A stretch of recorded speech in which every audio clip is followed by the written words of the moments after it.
Welcome to another coal painting table tutorial. Today we're going to be painting a Chibi Barbarian 3D printed from Stone King miniatures. So the miniature for today is a little bit different. I happen to love Chibi models ever since my love of Super Dungeon Explorer back in the day. And Stone King, the sculptor that did this piece, did quite a bit of Chibi-styled Hero Quest-esque miniatures.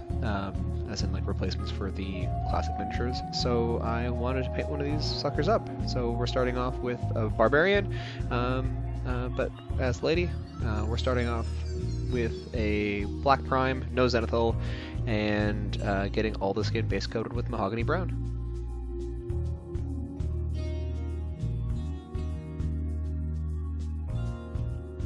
Now the skin here is going to take quite a number of steps. Our next step is going to be a mix of Mahogany Brown with AK's Beige Red, and we'll start filling it in nice and slowly.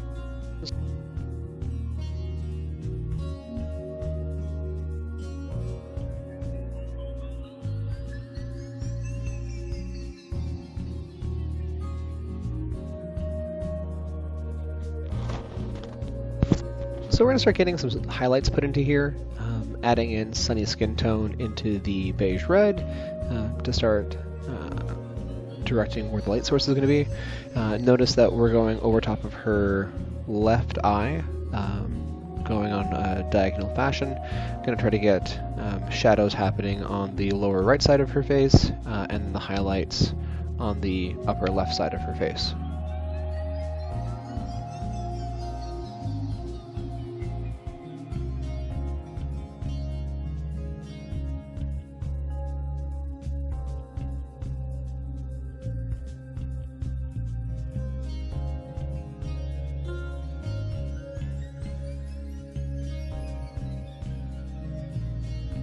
And now for our last highlight of the skin tone, we're going to go with Light Flesh from AK Interactive.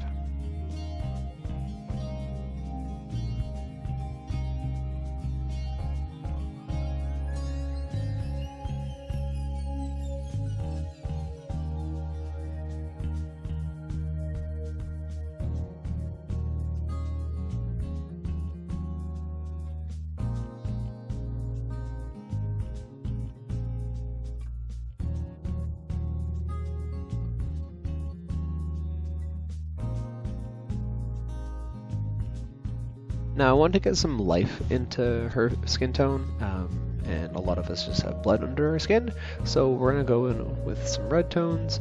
This is a very, very thinned down version of Bale Crimson, shot underneath to get some shadows, but to bring some warmth back into her skin.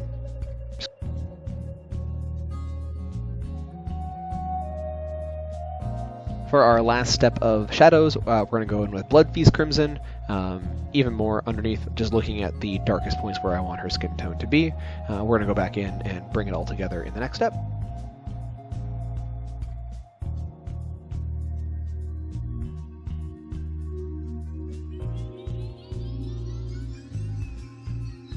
So to bring all those steps back into line, and make her seem less pink, we're going to do basically all over glaze, nice couple layers of Orcish Dermis.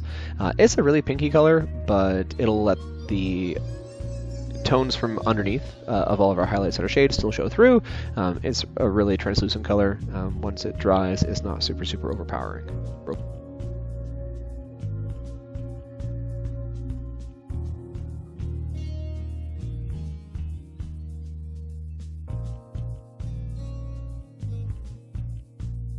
So as much as I tried, it did wash out some of my highlights from before, so I just mixed some Light Flesh in with that Orcish Dermis, went back in the exact same orientation we did before with our highlights, just to bring it back up to a level that I wanted it to be at.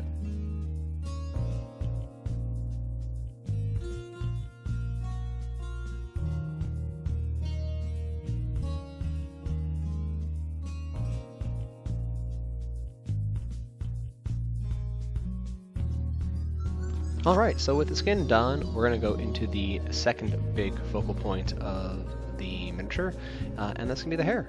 And what we're going to start off with is base coating everything with a nice solid coat of red ochre from Chimera Color. Any like brown red would work here. Don't always have to worry about what I'm using in terms of colors.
So this is where we're going to start working together with some different colors to create the gradients in her hair as well, start building up some texture. So I mixed in orange brown with the red ochre to start bringing up some highlight colors. A lot of this is going to be mixing back and forth to create lighter and lighter tones. Now, you can use whatever you really want to be able to bring up those colors, but for me, I wanted to keep it to be a reddish hair color, so that's where we're kind of working with.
Now, this next section that we're going to go into is going to start drawing in hairlines, not as in a receding hairline, but actual the texture and reflection of hair.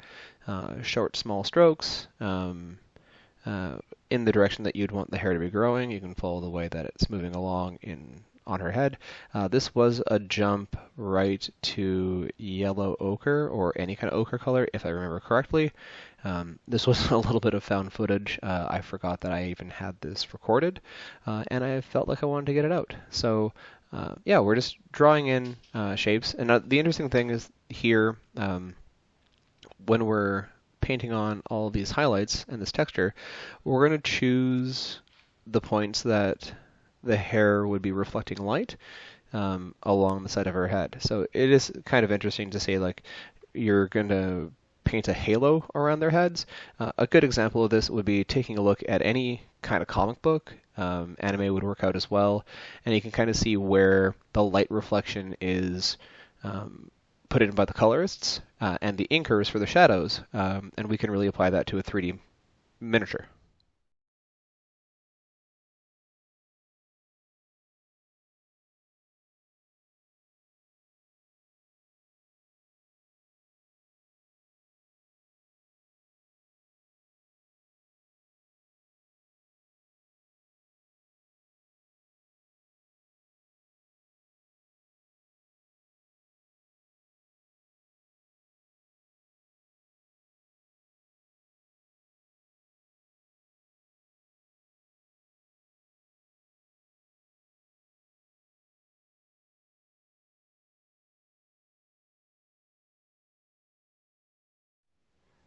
As we look at the getting to be established highlights, we're going to keep highlighting, drawing lines in the direction that the hair would be growing or falling around her face, and then take steps and steps getting brighter.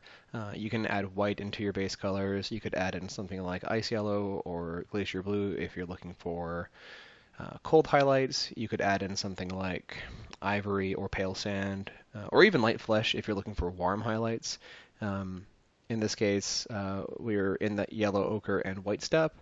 I went pretty basic and just went with white, but that's a-okay as well, because we're just looking for light reflection points.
When I'm airbrushing and finish off sections of a model, I really like to go back to a flat black for everything else, so I can see the contrast that we built in to all of our airbrushing and earlier brush steps. And this way, it doesn't look like one amorphous color blob.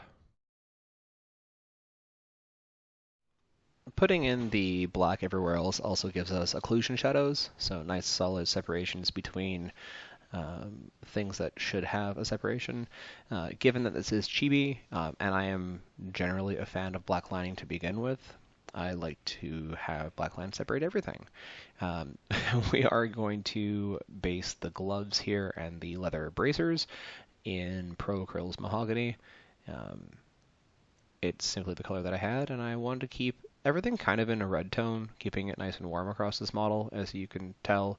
Um, for some reason, I feel like barbarians are used to being outside a whole bunch, so I felt that everything should have a slightly warm base tone to it.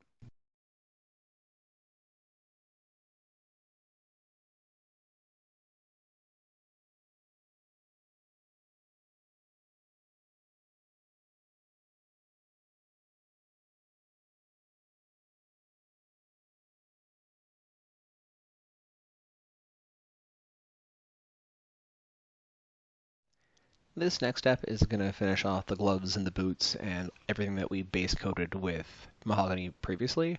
The big step here is using Pro Acryl's light umber. I'm just making a mix between the two of them, putting in eventually more and more and more light umber to create the highlights.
We're going to make the wood a pretty simple process. For the haft of the axe, we're going to coat everything in ochre from AK Interactive. Probably one or two coats, I can't remember, but it looks like it's going on pretty thin.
we're going to give that wood a quick highlight of pale sand. And it looks at some point in time I filled in the eyes and teeth as well. I can't remember if that was white or an off-white. But yeah, we're just going to give it a quick highlight of pale sand. Note that I'm trying to leave some of the deeper parts of the wood grain still the base ochre here.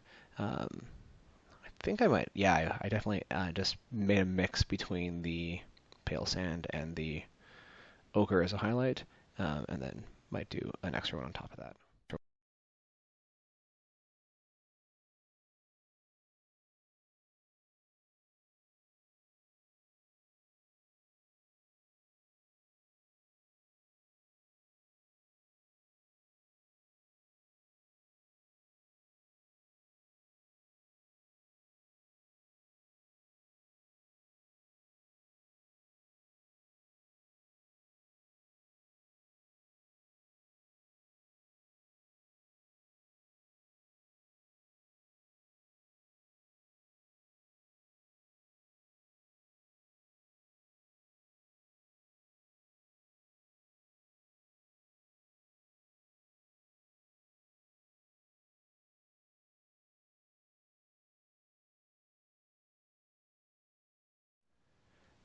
Again, we're going to make the wood as easy as possible, and how do we do that? We use magic wood in a bottle, which is scale 75 Inktense wood. Just fair warning for folks that haven't used this, it is super glossy whenever it comes out, so you're definitely going to want to use a matte or an ultra matte coat once you're done. As always, I try to varnish everything I can except for the metals in AK Interactive Ultra Matte.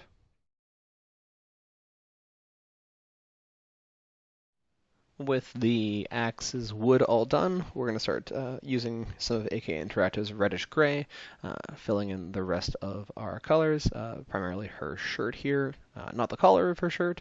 We'll match that to whatever trim we end up using for the bracers, but we're just going to fill in with reddish gray.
When I was painting her shirt, I just grabbed whatever was on the palette. Pretty sure it's the same ivory that I used for her eyes and teeth, and just mixed it in with the reddish gray to create some highlight colors. You can see that on the left side of her chest, I overdid the highlight. So as we go across this step, you'll see me go back in with some darker tones, just trying to reestablish where I want the highlight to be by putting some of those base colors back in.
for the collar of the shirt, and then trim on the bracers, we're just going to make this nice and easy. We're going to go in with light warm gray from Pro Acryl, and then eventually just mix in some of those palette warmer, like lighter colors for a highlight, and just get them banged out pretty quick.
Here's that mix I was talking about. It's just something simple, just to bring a little bit more depth, placing where I want the highlights to be. Remember, all of our highlights were coming from that over top of her left eye, so we can kind of gauge the highlights for the collar to be in the same place.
Getting to those final steps, closer and closer and closer, there is some trim around the boots, and we're going to base coat that in Arbuckle's Brown by scale 75.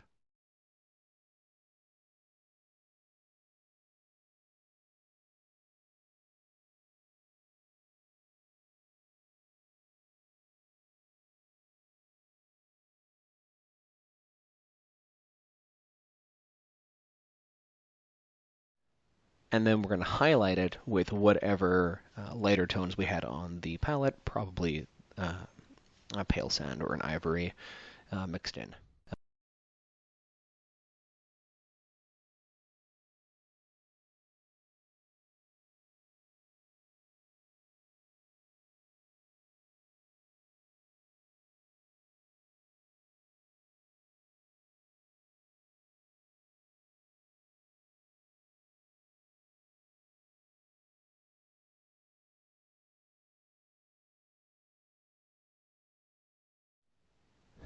These trio of colors is what we're going to use for painting her eyes. We're going to use the deep green to create the largest circle of her iris, and then we're going to go within that, giving speckles and dots to kind of give the illusion of an eye with green sky and the off-white green.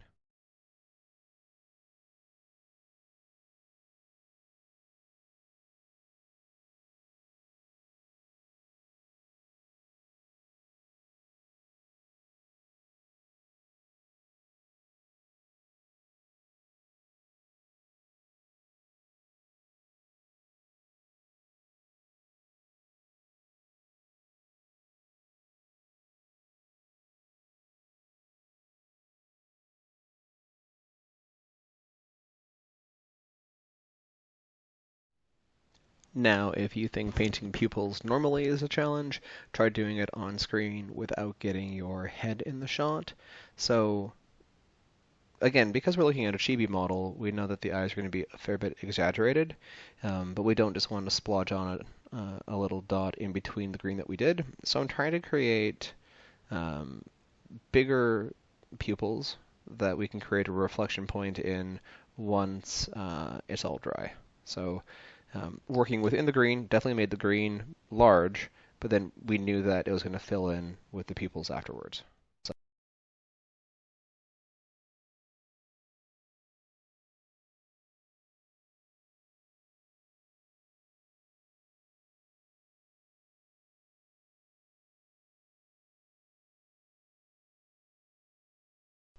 And what can't be done on camera can definitely be done off camera. So here's just a closer shot at how the eyes look in the end. I did add in a reflection point on the upper left-hand side of her eyes just for, I don't know, make it feel like it's more anime-ish. As we get into this next step, we are going to use some of the Procurel Dark Silver to base coat the axe's metal. Not something that I normally do, as in using dark silver or the Procurel line. I'm generally a Vallejo metal color person, but we'll give it a go. See how it moves.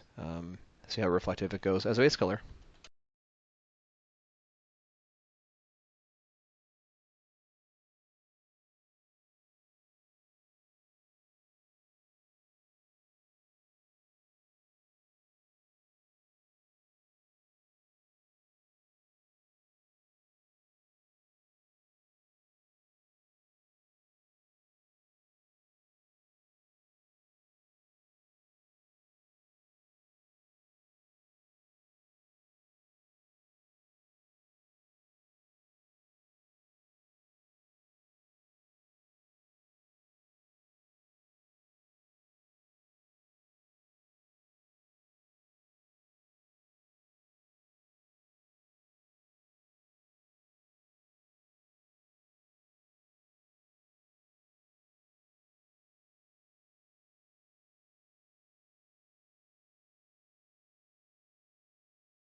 And for a pretty simple gradient here for the axe, just to play some shadows. We'll play some highlights and then we'll play shadows after this. We're going to go in with Vallejo Metal Color Silver. It's nice and bright and shiny, drawing it to be where we want the highest point of the highlights to be, both along her shoulder pad as well as the axe and the axe head, alternating light, dark, dark, light for an easy paint job.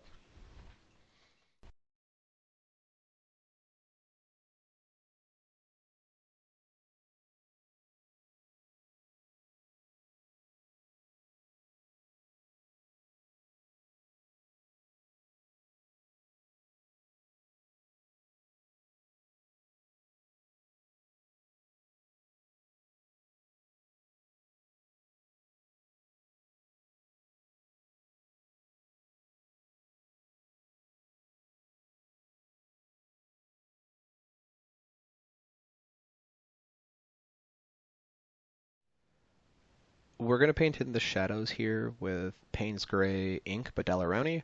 It's a fantastic blue-black. Inks are great because they flow really well.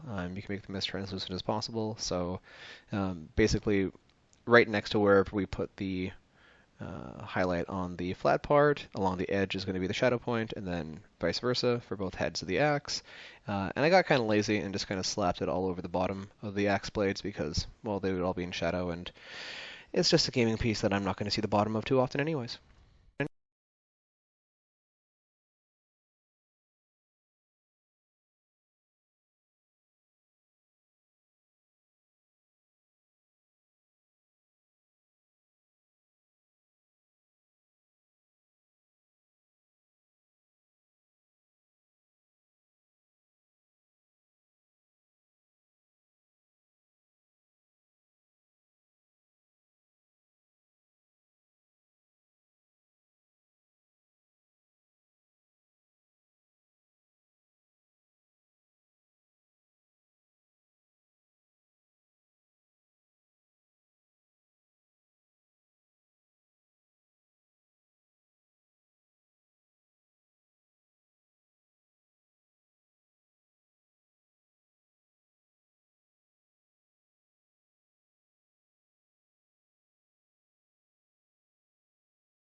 For the last pieces of the metals, we're going to use Vallejo metal color copper, and then just mix some of that silver in with the copper for a highlight.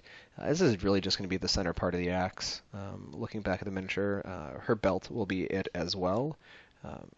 But yeah, we're just going to look at just alternative metallic colors for what we're doing.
And then to wrap it up, we're going to use some Liquitex transparent burnt umber ink in the same kind of way as we were using selective shadows in the axe head. We can't be as precise for everything, especially when you're tired, so I'm just filling in the inside of the belt with a transparent ink, and then I'll just do an all-over wash over top of the copper parts that we painted before.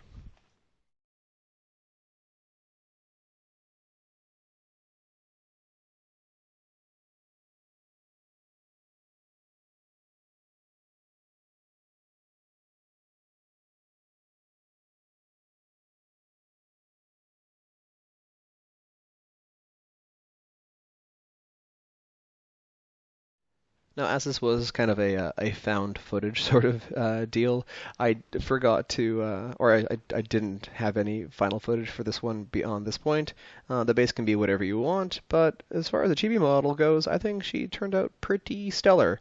I'm really proud of the way that she looks. And that's our second video. Look at that. I was able to get two videos out in less than a year apart, which is better than I can say. The history has been thus far. In any case, thanks a lot for watching. Hopefully you learned something taking a look at this part. Definitely go take a look at Patreon for Stone King Miniatures. I want to say that's what it is. They do really cool, fun stuff in a scale that you're not used to. But anyways, like, share, subscribe if you feel so inclined, and hopefully I'll get another one out in less than a year. Thanks. Bye.